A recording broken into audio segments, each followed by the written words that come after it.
ಪುನೀತ್ ರಾಜ್ಕುಮಾರ್ ನೆನೆದು ಕಣ್ಣೀರು ಹಾಕಿದ ದೊಡ್ಡಮನೆ ಸೊಸೆ ಅಶ್ವಿನಿ ಪುನೀತ್ ರಾಜ್ಕುಮಾರ್. ಪುನೀತ್ ರಾಜ್ಕುಮಾರ್ ಅದೆಷ್ಟೋ ಮನೆಗಳ ದೇವರ ಮನೆಯಲ್ಲಿ ಸ್ಥಾನ ಪಡೆದಿರುವ ನಟ.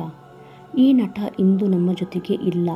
ಆದರೆ ಕನ್ನಡಿಗರ ಮನಸ್ಸಿನಲ್ಲಿ ಮಾತ್ರ ಪುನೀತ್ ಅವರ ಹೆಸರು ಎಂದೆಂದಿಗೂ ಅಜರಾಮರ. ಪುನೀತ್ ರಾಜ್ಕುಮಾರ್ ನಮ್ಮನ್ನು ಬಿಟ್ಟು ಹೋಗಿಲ್ಲ. ಅವರು ಇಲ್ಲೇ ಎಲ್ಲೋ ನಮ್ಮ ಜೊತೆನೇ ಇದ್ದಾರೆ ಅನ್ನೋದು ಅಭಿಮಾನಿಗಳ ನಂಬಿಕೆ. ಹೀಗಿದ್ದಾಗಲೇ ಪುನೀತ್ ರಾಜ್ಕುಮಾರ್ ಅವರ ಪತ್ನಿ ಅಶ್ವಿನಿ ಪುನೀತ್ ಅವರು ಕಣ್ಣೀರು ಹಾಕಿದ್ದಾರೆ. ಈ ಘಟನೆ ನಡೆದಿದ್ದು ಎಲ್ಲಿ? ಅಶ್ವಿನಿ ಪುನೀತ್ ರಾಜ್ಕುಮಾರ್ ಅವರು ಕಣ್ಣಲ್ಲಿ ನೀರು ಹಾಕಿದ್ದು ಏಕೆ ಎಂದು ವಿಡಿಯೋದಲ್ಲಿ ಸಂಪೂರ್ಣವಾಗಿ ನೋಡೋಣ ವೀಕ್ಷಕರೇ. ಪವರ್ ಸ್ಟಾರ್ ಪುನೀತ್ ಅಂದರೆ ಯಾರಿಗೆ ಇಷ್ಟ ಇಲ್ಲ ಹೇಳಿ. ಅಪ್ಪು ಅಂದರೆ ಈಗಿನ್ನೂ ಹುಟ್ಟಿರುವ ಮಗುವಿನಿಂದ ಹಿಡಿದು ದೊಡ್ಡವರಾಗಿ ಬೆಳೆದ ನಮ್ಮ ತನಕ ಎಲ್ಲರಿಗೂ ಇಷ್ಟ.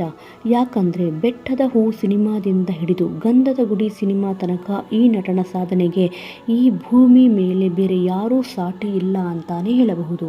ಹೀಗಿದ್ದಾಗ ನಿನ್ನೆ ಅಪ್ಪು ಅಭಿನಯಿಸಿದ್ದ 2010ರಲ್ಲಿ ರಿಲೀಸ್ ಆಗಿದ್ದ ಜಾಕಿ ಸಿನಿಮಾ ರಿಲೀಸ್ ಆಗಿದೆ. ಈ ಸಮಯದಲ್ಲೇ ಪುನೀತ್ ಅವರ ಹೆಂಡತಿ ಅಶ್ವಿನಿ ಪುನೀತ್ ರಾಜ್ಕುಮಾರ್ ಅವರು ದುಃಖ ತಡೆಯಲು ಆಗದೆ ಕಣ್ಣೀರು ಹಾಕಿ ಭಾವುಕರಾಗಿ ನಿಂತರು. ಈ ಮೂಲಕ ಫ್ಯಾನ್ಸ್ಗೆ ಮತ್ತೊಮ್ಮೆ ಬೆಳ್ಳಿ ಪರದೆ ಮೇಲೆ ದರ್ಶನ ಕೊಟ್ಟಿದ್ದಾರೆ ಕನ್ನಡಿಗರ ಆರಾಧ್ಯ ದೈವರಾದ ಪುನೀತ್ ರಾಜ್ಕುಮಾರ್ ಅವರು. ಆದರೆ ಸಿನಿಮಾ ನೋಡುವಾಗಲೇ ದೊಡ್ಡಮನೆ ಸೊಸೆ ಅಶ್ವಿನಿ ಪುನೀತ್ ರಾಜ್ಕುಮಾರ್ ಅವರು ಕಣ್ಣೀರು ಹಾಕಿದ ವಿಡಿಯೋ ಈಗ ಎಲ್ಲೆಡೆ ವೈರಲ್ ಆಗುತ್ತಿದ್ದು ಅಭಿಮಾನಿಗಳು ಕೂಡ ಅಪ್ಪು ಇಲ್ಲದನ್ನು ನೆನೆದು ಕಣ್ಣೀರು ಹಾಕುತ್ತಿದ್ದಾರೆ. ವೀಕ್ಷಕರೇ, ನೀವೇನಾದರೂ ಅಪ್ಪು ಅವರ ಅಭಿಮಾನಿಯಾಗಿದ್ದರೆ ತಪ್ಪದೇ ವಿಡಿಯೋವನ್ನು ಲೈಕ್ ಮಾಡಿ, ಶೇರ್ ಮಾಡಿ. ಇನ್ನೂ ಹೆಚ್ಚಿನ ಇಂಟ್ರೆಸ್ಟಿಂಗ್ ವಿಚಾರವನ್ನು ನೋಡಲು ತಪ್ಪದೇ ಕನ್ನಡ ಸುದ್ದಿ ಸಮಾಚಾರ ಚಾನಲನ್ನು ಸಬ್ಸ್ಕ್ರೈಬ್ ಮಾಡಿಕೊಳ್ಳಿ. ಮುಂದಿನ ವಿಡಿಯೋದಲ್ಲಿ ಮತ್ತೆ ಸಿಗೋಣ. ಜೈ ಶ್ರೀರಾಮ್.